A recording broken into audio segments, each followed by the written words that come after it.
Shan of Taiyuan went out early one morning and met a girl on the way. She was walking alone with a big bundle in her arms and had a hard time. Wang Shan hurried forward and found that it was a beautiful girl of 15 or 16 years old, and he could not help being moved. She asked, "Why are you traveling alone so early?"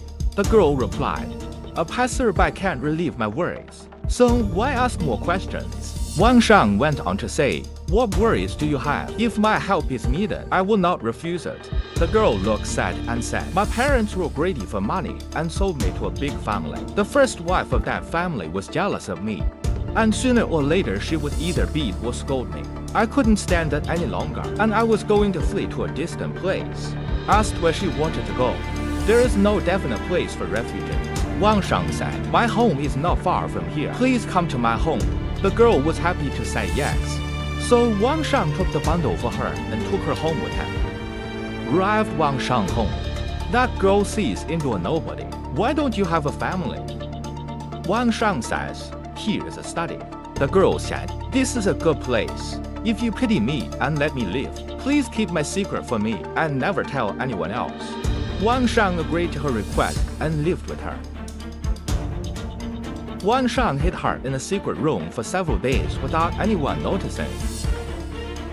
On one occasion, Wang Shan met a Taoist priest on his way to Walmart.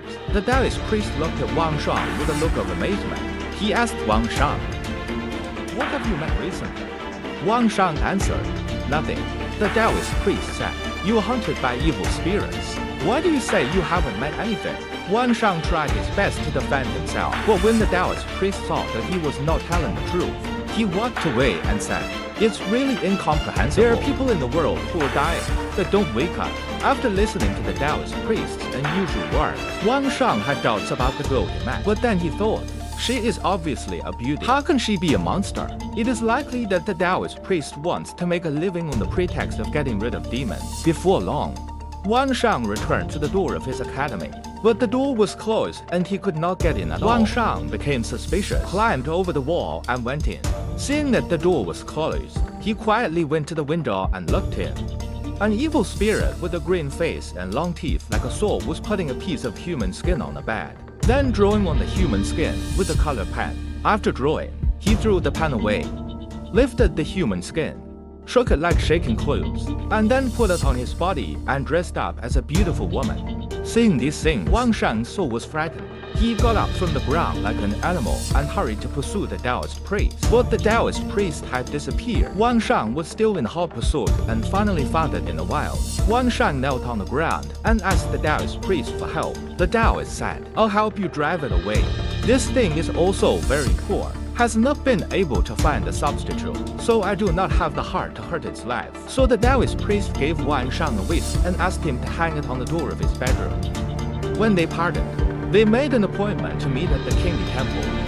When Wang Shan returned home, he dared not go to the study, so he slept in the bedroom and hung the whisk given by the Taoist priest at the door. In the first watch, when he heard the rustling outside the door, he was so frightened that he didn't even dare to lift his head. At this time, the evil spirit was outside the door. It looked at the whisk and dared not enter the room. It stood there gnashing its teeth and stayed for a long time before walking away, and cursed Taoist priest ceaselessly. "That Taoist priest frightens me. The food that Rile's mouth still spits out." The evil spirit tore the whisk to pieces, then broke in and went straight to Wang Shan's bed, tore Wang Shan's chest and abdomen, pulled out his heart and fled. Wang Shan's wife cried loudly, and the girl came in with a candle to see that Wang Shan had died and his chest was full of blood stains. Chen was too frightened to cry. The next morning, Chen asked his younger brother Erlan to run and tell the Taoist priest. When the Taoist priest heard this, he was very angry. "I had pity on you, little devil, dare to be so rampant." He immediately followed Jiro to the wands.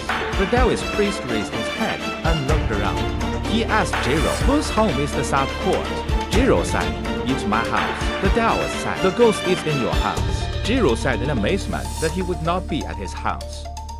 "Has anyone you don't know ever been to your house?" Jiro said, "I went to the Qingdi Temple early in the morning. I don't know if anyone has come to my house. I'll go back and ask." Not long after he left, he came back and said, There really is someone in my house. An old woman came to my house this morning and said she wanted to be my servant. My wife didn't promise her. She hasn't left yet.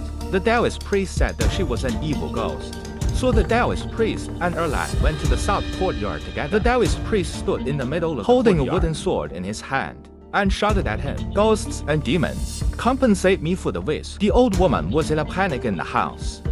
The Taoist priest caught up with him and stabbed him with his sword. In an instant, the old woman fell to the ground and the human skin fell off. The old woman turned into a human skin coat. The people present looked at the human skin and found that the eyebrow, eyes, hands, and feet were all ready.